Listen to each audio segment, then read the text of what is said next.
Keisha actually is a 22-year retired Air Force veteran.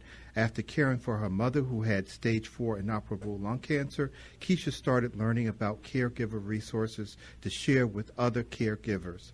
What an honorable thing that she's done. Denise also is a family caregiver and the founder of the Caregiving Years Training Academy, a program where former family caregivers are trained to launch a business to help current family caregivers. Denise also works with corporations and companies interested in providing educational and supportive programs to help their caregiving employees. So honor to have both of you on. Why don't we kick us off, Keisha, and give us a little bit of opening remarks. We're going to be talking about remaining resilient during caregiving. Hi, Dr. Arnold. Hi, Keisha. Good to hear your voice. You know, I'm going to say that. Same here. Hey, before I turn it over to Denise, who I'm really excited to have a part with us today, I wanted to just give an update. When we were on last month, I mentioned that President Biden had the $4 billion caregiver expansion and as a part of his infrastructure. And so just a little update, Congress is they're drafting a proposal for a $2.3 trillion infrastructure bill, which includes $400 billion for caregivers for home health care and different things like that. So on the Republican side, they're doing sort of a counter, and I know there's some talks going back and forth, but I'll be providing additional updates. But as I said last time, this is really good because it can include help for those caring for people in home, for those dealing with serious illnesses. President Biden was on Wednesday night, and he mentioned a little bit about the 12 weeks of paid FMLA, which is really great. And then another part of this infrastructure bill is going to help the VA hospitals. I was doing a little research and found that for private sector hospitals, the median age of the hospitals is 11 years. But for VA hospitals, the median age is 58 years. Wow. And so to be able to get funding, to be able to put in state-of-the-art equipment for our veteran hospitals, I think that's going to be a really great thing. So we're keeping our fingers crossed that things will go well and that these things will be passed. Sounds like a new day in America. I'm happy. Yes. I'm excited about it. Before I turn it over to Denise, yes. Denise is phenomenal. I don't really know how else to describe her, and she probably doesn't even realize she is one of my role models, and she is one of my mentors when it comes to family caregiving. She is in Chicago. And what she is doing for caregivers is absolutely incredible. Denise herself, she has an ACT campaign that she is trying to get a petition signed to get to President Biden as well. So I'm not sure if she's going to mention that. I won't steal all of her thunder, but I thought this would be a good topic because with COVID, a lot of us have lost our jobs or people are losing their jobs and trying to care for our caregivers. So to be able to talk about the resilience, or she may be able to talk a little bit about what she does in terms of her business, I thought that would be really good for our caregiver audience. So Denise, thank you so much for being here today. Thank you. Yeah. It's an honor to be with you guys today. I'm so excited about our conversation and thrilled to be connected to you guys. Oh, thank you. Yeah, tell us more about what your work is. How did you get involved in it? What motivated you to actually think about this caregiving arena? Because I realized that you started back in 1996, where you launched caregiving.com. And so why is this so important to you? I am a writer. And when I graduated from University of Illinois, I moved into working. Oh, ILL. That's awesome. That's awesome. You know what's interesting? I'll just kind of go off on a tangent for a minute. I really believe that our libraries are a really untapped resource that can help the family caregivers in our communities. And I'm working with the library in Champaign, Illinois right now to try to start to add some resources for family caregivers in the Champaign area. And I've connected with a U of I professor to start thinking about how can we add support services for the students who might be worrying or caring for a family member and are in college. So I'm really excited about that because I think that could really be instrumental in supporting people, especially students who typically aren't considered to be family caregivers, but we know that they are. They're caring for parents, grandparents, and they're trying to keep their life on track while they're in college. And with support and understanding, hopefully that can happen for them. Oh, excellent. So that's, so that's one of the projects that I'm working on. So after graduating from U of I started writing for trade magazines way back in the mid-'80s. And no one read what I wrote, which made me crazy because I have an ego. So I wanted to switch gears and find something more meaningful in terms of the work I was doing. So I was going to freelance write, and I knew I needed a part-time job to kind of take the pressure off of trying to bring in, a cash flow. Yes. So I was living out east at the time. I'm in Chicago, but at the time I was living out east, and so I found a part-time job managing a congregate meal site in a very small town in New Jersey. And at this congregate meal site, seniors in this community would come for a hot meal, and we delivered Meals on Wheels. And the adult children of the seniors who would come for lunch would call me and say, "Did my mom come today, and how did she look to you?" And that was my first entree into working with family caregivers. And that was in the summer of 1990. And then I moved into different positions. I managed a respite care program to give family caregivers a break for this rural county in New Jersey. And then I worked in nursing homes. And I was so compelled by the stories I heard from family caregivers. As a writer, there are so many elements of a good story in a caregiving experience. There's drama, there's mystery, there's family dysfunction. Every story just really captivated me. And in hearing these stories, I thought, gosh, we really need to think about how we're supporting individuals during this really significant and challenging time of their life. And that's when I launched a business in 1995 to support family caregivers. I had launched a year later Caregiving.com, which I sold last year, and that became a 24/7 hub of support for anyone in a caregiving experience. I had chats 3 times a day, every day of the year. So regardless of what was going on, you knew that you could take a few minutes every day to go into a chat room and connect with people who understood and supported and listened to what was going on.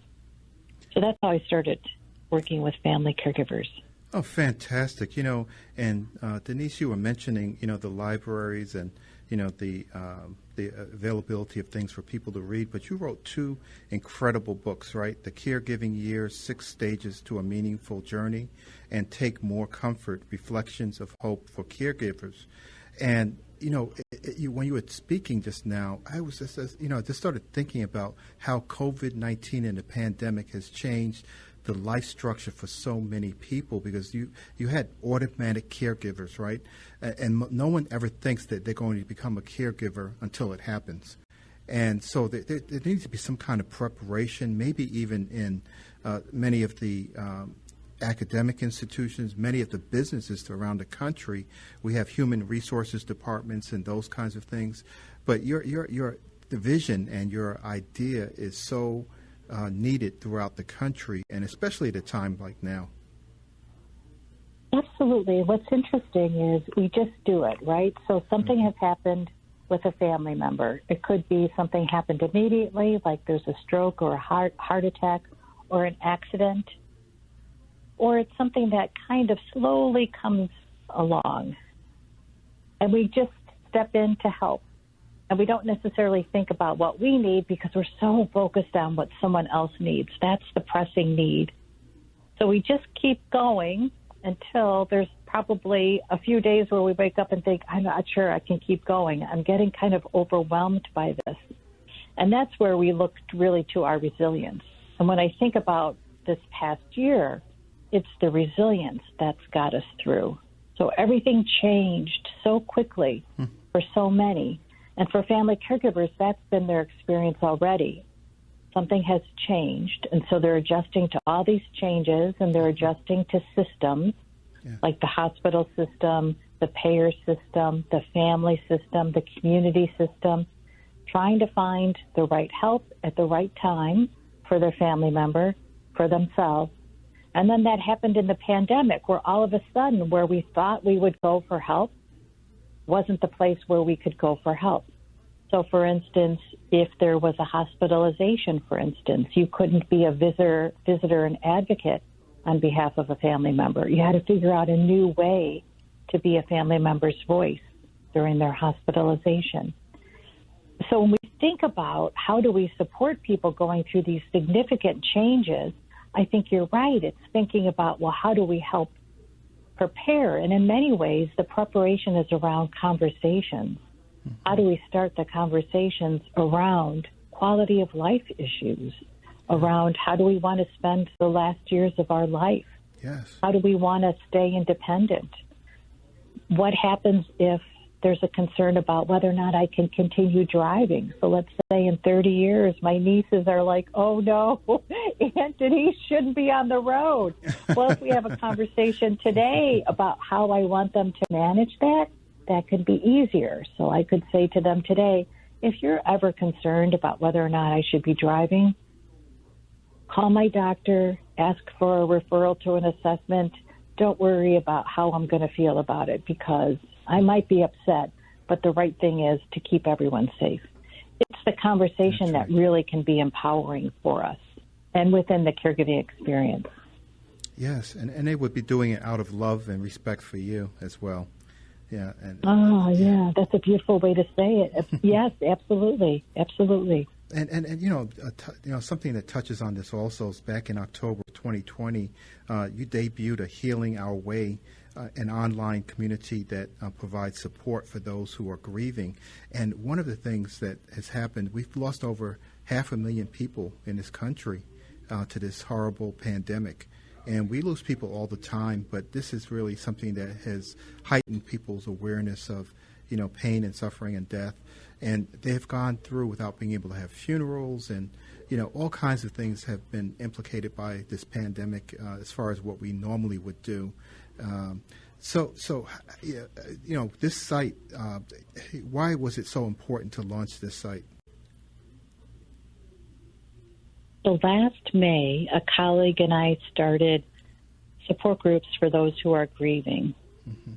And what was really interesting about members of the support groups is some were grieving what had happened recently, and some were grieving for things that had happened and situations and losses that they had experienced years ago. Wow. So it struck me that we're all in a process of healing, regardless of when the loss happened. And it seemed like our conversations about loss were becoming that much more significant because everybody during the pandemic experienced loss, whether it was just loss of routine, loss of your ability to go to the gym and work out, or a much more significant and heartbreaking loss like the loss of a family member. Our conversations around grieving were something that everybody could talk about.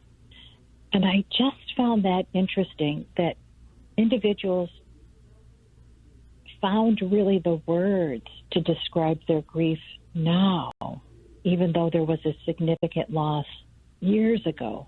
So I wanted to create a way for anyone who was dealing with a loss to feel like they could connect to healing. So through the community, we have different events to talk about our grief, to actually talk about rituals that we can use that honor our grief, that honor our loss. And in doing so, I actually came up with a process that can help us work through what's hurting. And I think about healing as something that we're going through, and that in order to go through it, we need to connect to something like support. And we also have to have a vision of where we want to be. And it could be at peace, in love, with forgiveness, in hope. And what's interesting about this process is we can apply it to any loss that we're experiencing. And it works with secondary losses, too. So we know when there's a significant loss in our life, there's other losses that come along. So in the grieving groups, members would talk about loss of a spouse and how heartbreaking that was. And then it was loss of friendship. So couples that they had been friends with all of a sudden didn't spend so much time with them. And then it was loss of how the day felt to them because there were holes in the day because their spouse was gone. So when we think about a big loss, we also have to think about those secondary losses, which are just as painful. And if we have a process that can walk us through, it can make us feel like an uncontrollable situation, which grieving can feel like, can be within our control. And we can think about what can support me when I am grieving the loss of an opportunity to, for instance, bake with my mother. This is an example. My mother is still alive, thank goodness. But if I were grieving the loss of my mother, maybe there was a day where I thought, oh my gosh, this is the day we used to bake cookies together, and I'm really missing her. So what I could do is say, well, I'm going to take a walk and really connect to her and talk to her. And that's how I'm going to heal through this pain with my walk, and then really think about, I want to get to her love. I want to feel her love. And so that's the process that I can use when I'm missing something, and that can be helpful. That is fantastic. Today was actually the anniversary of my brother-in-law's passing. He was an attorney. He was 47 years old. So what I did was I called my nephews and my niece, and I spoke with them individually.